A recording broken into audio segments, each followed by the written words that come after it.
अधिक सीधा साधा होना भी अच्छा नहीं है। सीधे वृक्ष पहले काट लिए जाते हैं और टेढ़े मेढ़े बच जाते हैं। यहां पे जो सीधा साधा होने की बात करी जा रही है ना, उसका कनेक्शन ईमानदारी या बेईमानी से नहीं है, उसका कनेक्शन समझदारी और बेवकूफी से है। मतलब वो ये नहीं कह रहे कि आप सीधे साधे मत बनो, मतलब कि आप बेईमान हो जाओ, या फिर अगर कोई सामने वाला चोर है तो उसके साथ में चोर बन जाओ, ये नहीं कहा जा रहा है। यहां पर यह कहा जा रहा है कि अगर कोई क्रिमिनल है और आपको हार्म करने के लिए आ रहा है तो इतने बेवकूफ मत बनो कि वो जो चाहे आकर के आसानी से आपके साथ में करके चला जाए। तो सीधा साधा किस कॉन्टेक्स्ट में कहा जा रहा है? सीधा साधा कहा जा रहा है समझदार और बेवकूफ के कॉन्टेक्स्ट में। अब कौन है समझदार और कौन है बेवकूफ? अगर हम अपने दिमाग को यूज ना करें तो हमको क्या कहोगे? आप बेवकूफ भी कह सकते हो और सीधा साधा भी कह सकते हो। बिल्कुल एक जानवर के जैसा भोला भाला, जो उसका बेसिक नेचर होता है बस उसके हिसाब से चलता चला जाता है, वो एक सीधी डायरेक्शन में चलता है। इसलिए जानवर को पकड़ा जा सकता है, उसको कैद किया जा सकता है और उसको अपने हिसाब से चलाया जा सकता है। उसको इंसान यूज कर सकता है और करता ही है। तो अगर आप इंसान होने के बावजूद भी अपना दिमाग यूज नहीं करते हो तो क्या कहेंगे? आपको सीधा साधा भी कह सकते हैं और बेवकूफ भी कह सकते हैं। क्यों? क्योंकि आप एक ही डायरेक्शन में चलते चले जाते हो। जो भी आपका बेसिक नेचर है बस उसके हिसाब से चलते ही चले जाओगे। ये नहीं देखोगे कि सिचुएशन क्या है, ये नहीं देखोगे कि सामने वाला क्या है। इनफैक्ट आचार्य चाणक्य का ही एक और कोटेशन है जो इस बात से बिल्कुल परफेक्टली लिंक होता है। वो क्या कहते हैं? जो तुम्हारी बात सुनते हुए इधर उधर देखे उस पर कभी विश्वास मत करो। कितनी पावरफुल बात करी जा रही है। जो सीधा साधा आदमी होगा वो इस बात की डेप्थ को नहीं समझ पाएगा, वो इस बात को समझ ही नहीं पाएगा। जो तुम्हारी बात सुनते हुए इधर उधर देखे उस पर विश्वास क्यों ना करो, क्योंकि वो कुछ और ही सोच रहा है। वो आपकी बात में जब इंटरेस्टेड नहीं है तो आप में इंटरेस्टेड कैसे होगा? उसका इंटरेस्ट सिर्फ इसमें है कि जो वो चाहता है वो फटाफट से कैसे हो जाए, चाहे उसमें आपका नुकसान भी हो जाए तब भी उसको फर्क नहीं पड़ता है। जो आपकी बात तक सुनने में इंटरेस्टेड नहीं है वो आप में कैसे इंटरेस्टेड होगा? तो इस तरीके से हमको पहले समझना होता है कि जो सामने वाला पर्सन है उसके दिमाग में क्या चल रहा है, उसके अकॉर्डिंग एक्ट करना होता है। नहीं तो हम बहुत ही बुरी तरीके से लाइफ में फंस सकते हैं और फंसते ही हैं। जैसे कि एक जानवर फंस जाता है एक आदमी के जाल में, ऐसे ही जो सीधे साधे लोग होते हैं, यानी जो अपना दिमाग नहीं लगाते हैं, वो फंस जाते हैं ऐसे लोगों के जाल में जो बिल्कुल शिकारी के जैसे होते हैं, जिनका काम ही यही होता है कि जो लोग सीधे साधे हैं किसी तरीके से उनको फंसा दिया जाए, किसी तरीके से उनको बेवकूफ बना दिया जाए। तो अगर इन शिकारियों से आपको बचना है तो आपको टेढ़ा होना पड़ेगा। टेढ़ा मतलब बेईमान नहीं, टेढ़ा मतलब समझदार होना पड़ेगा। समझदार मतलब क्या? कि आपका माइंड किसी भी सिचुएशन की दोनों साइड्स को देख सके, दोनों पहलुओं को देख सके, तो आपको कहेंगे आप समझदार हो, नहीं तो आप बेवकूफ हो। तो टेढ़े का मतलब क्या? कि वो अडैप्ट कर जाते हैं, वो बदल जाते हैं सिचुएशंस के अकॉर्डिंग। और सीधे का मतलब क्या? कि जो नहीं बदलते हैं, जो खुद को चेंज करने के लिए तैयार नहीं है। और इसको इस तरीके से भी आप कह सकते हो कि सीधे का मतलब क्या? कि जो सीख नहीं रहा है, जो भी कुछ उसके साथ पास्ट में हुआ है वो सीख नहीं रहा है, यानी कि एक ही गलती को बार बार कर रहा है। उसी को तो हम बेवकूफ कहेंगे ना।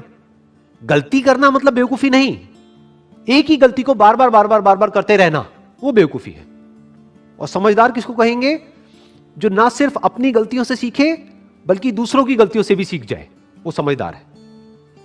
उसको आप टेढ़ा भी कह सकते हो, क्योंकि अब उसकी खुद की लाइफ का जो एक्सपीरियंस है, मान लो इस दायरे में है, वो उसके बियॉन्ड भी सोच सकता है। क्यों? क्योंकि उसने औरों के लाइफ के एक्सपीरियंसेस से भी सीख लिया है। ये बात बड़ी इंटरेस्टिंग है अगर आप लोग मेरे साथ साथ में देख पा रहे हो तो। बिकॉज क्या होता है, देखो, दो तरह के रिएक्शंस होते हैं जो लोगों से हमको मिलते हैं। एक होता है जो सब एक्सपेक्ट कर रहे हैं वही आपने बोल दिया, तो उसमें इतना मजा नहीं आता है। उसमें आपको अंदर से आप क्या कह सकते हो, एक सेंस ऑफ ना तो सेटिस्फैक्शन होता है, ना एक सेंस ऑफ प्राउड होता है, ना कुछ अंदर ट्रिगर होता है। बट जैसे ही आप सरप्राइज देते हो तो सामने वाले को भी झटका लगता है, उसको जितना जोर का झटका लगता है आपको भी उतना मजा आता है।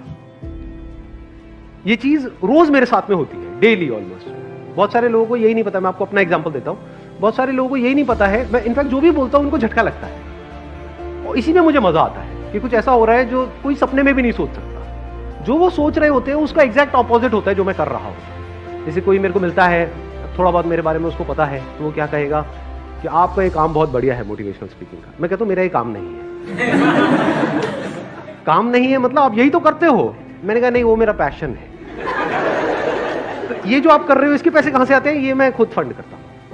आप खुद पैसे लगा करके ये कर रहे हो तो उसमें आपको क्या फायदा हो रहा है? मुझे कोई फायदा नहीं। मतलब हर लाइन में एक झटका है। तो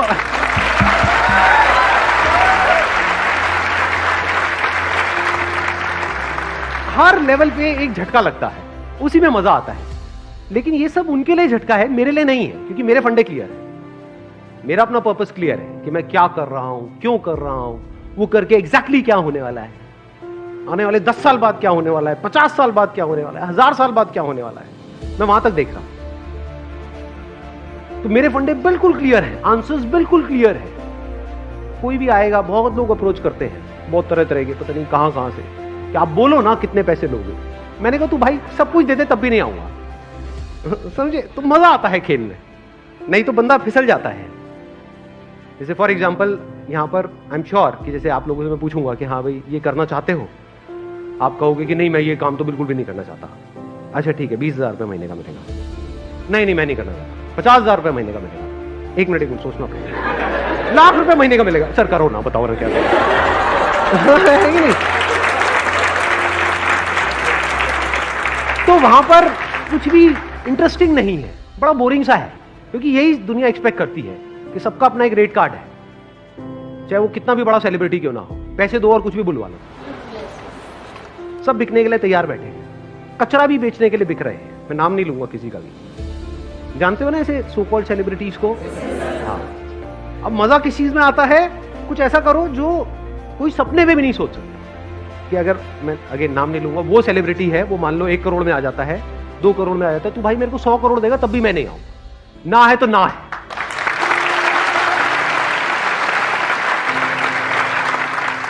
मजा इसमें है कि आप कुछ ऐसा करो जो थोड़ा सा, अगर बहुत ज्यादा नहीं भी, थोड़ा सा दुनिया से कुछ अलग हो, या जो आपसे एक्सपेक्ट किया जा रहा है उससे थोड़ा सा अलग हो। फॉर एग्जाम्पल आपका फैमिली बैकग्राउंड बहुत ही कंजर्वेटिव है, तो वहां पे सब आपसे एक्सपेक्ट कर रहे हैं कि आपकी इस एज के बाद में आपकी शादी हो जाएगी, उसके बाद में बच्चे हो जाएंगे, ये हो जाएगा, वो हो जाएगा।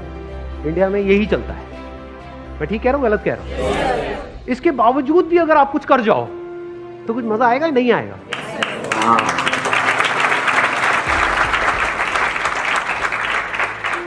तो थोड़ा सा लाइफ को इंटरेस्टिंग बनाओ। इंटरेस्टिंग कैसे बनी रहती है? जब आपने कुछ थोड़ा सा अलग किया है। और अलग क्या होता है, ध्यान से समझना, ध्यान से समझ लेना। अब मैं इसको समअप कर रहा हूं, जो भी मैंने अभी तक कहा है उसको समअप कर रहा हूं। अलग की डेफिनेशन क्या है? अलग की मतलब क्या है कि हाँ यहाँ पे उल्टे लटक जाओ और बोलो कि मैं कुछ अलग कर रहा हूं। ये है अलग की डेफिनेशन।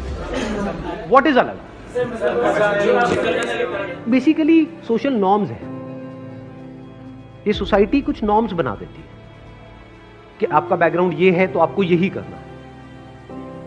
अलग की डेफिनेशन क्या है? जो इस नॉर्म से थोड़ा सा हट करके, जो दुनिया आपके लिए कुछ नॉर्म्स बना रही है या कुछ बाउंड्रीज बना रही है, जैसे उस बाउंड्री से आप बाहर निकल जाते हो तो वो अलग की डेफिनेशन। अब मैं आपको एक ऐसा सीक्रेट बता रहा हूं जो अगर आपको समझ आ जाए तो एकदम से ही आपका फर्स्ट इंप्रेशन है वो मान लो 1000 गुना बेटर हो जाएगा एक झटके में। देखो, जो बंदा इंटरव्यू आपका लेने वाला है वो एक अच्छी पोजीशन पे है या वो एक खराब पोजीशन पे है? अच्छी पोजीशन पे, इसमें कोई डाउट नहीं है। अच्छी पोजीशन मतलब फाइनेंशियली मैं बात कर रहा हूं कि फाइनेंशियली उसके पास में अच्छा खासा पैसा होगा, इसमें कोई डाउट नहीं। तो अच्छा पैसा होगा तो वो ब्रांडेड कपड़े पहनता होगा या नॉन ब्रांडेड पहनता होगा? ब्रांडेड पहनता होगा। तो अब वो किससे कनेक्ट करेगा? जो उसके जैसे होंगे दिखने में या उससे बिल्कुल ही अलग होंगे दिखने में? देखो, और भी चीजें मैटर करती है। मैं यहाँ पर ये नहीं कह रहा कि सिर्फ आप बढ़िया सी ड्रेस पहन करके चले गए और प्रोग्रामिंग की जॉब के लिए जा रहे हो, आपको एबीसीडी भी नहीं पता प्रोग्रामिंग की और आपको जॉब मिल जाएगी आपके कपड़े देखते ही। That is not what I am saying. I am saying सब लोगों के पास में एक जैसी है, लेकिन ये चीजें ऐड होती जा रही है। मतलब 1+1+1 ये जो चीजें हम डिस्कस कर रहे हैं ना, स्माइल और ये आई कॉन्टैक्ट, हैंडशेक, ये सब चीजें ऐड कर रही है। तो ये आपके पॉइंट्स बढ़ते चले जा रहे हैं ओवरऑल। तो अब कपड़े बढ़िया होने का मतलब क्या है? सबने फॉर्मल पहने हुए। देखो, बहुत बड़ा सीक्रेट बताता हूं आपको। क्या करना है, विंडो शॉपिंग के लिए जाओ, बढ़िया से बढ़िया शॉपिंग मॉल्स में। खरीदना नहीं है, वहां पर जाकर के जाओ और वहां पर आपको क्या करना है, सिर्फ ये देखना है कि जो ब्रांडेड कपड़े हैं उनको बारीकी से ऑब्जर्व करना है कि 5,000 रुपए की शर्ट कैसी होती है, है। 10,000 रुपए की ट्राउजर कैसी होती है, 12,000 रुपए की बेल्ट कैसी होती है, 20,000 रुपए के जूते कैसे होते हैं। देखने में टैक्स थोड़ी ना लग रहा है, देखने में पैसे भी नहीं लग रहे हैं। आपने देखा, वहां पे फोटो वोटो मत खींचना, नहीं तो वो पुलिस बुला करके जेल जाओगे सारे के सारे। देखो, ध्यान से ऑब्जर्व करो कि ये जो कपड़े हैं उनके कलर्स कैसे होते हैं, टेक्सचर क्या होता है। और फिर आपको जब बिल्कुल क्लियर हो जाता है कि ये जो ब्रांडेड कपड़े हैं इसमें आपको एक पैटर्न नजर आएगा, आप देखोगे देखो ये आजकल मार्केट में चल रहा है, तो इसका मतलब जो बंदा आपका इंटरव्यू लेने वाला है उसने ब्रांडेड कपड़े ही पहन रखे हो। वो 200 रुपए की शर्ट पहन के तो नहीं बैठा होगा, फॉर श्योर। समझ गए? जैसे मैंने ये पहना हुआ है, कैसा लग रहा है? बहुत अच्छा लग रहा है। यही देखो, मैं अभी भी पैसे बचाता हूँ, कितना कंजूस हूँ। यही मैंने एक शोरूम में देखा था, वहां पर ये था करीब करीब 35,000 रुपए का। नाम नहीं बताऊंगा ब्रांड का, वो थोड़ा मार्केटिंग हो जाएगी। सेम डिट्टो, और ये जो मैंने लिया है वो लिया 2,500 रुपए का, सेल। सर बढ़िया हूं जी, बढ़िया का दिमाग और मियां भाई की डेयरिंग।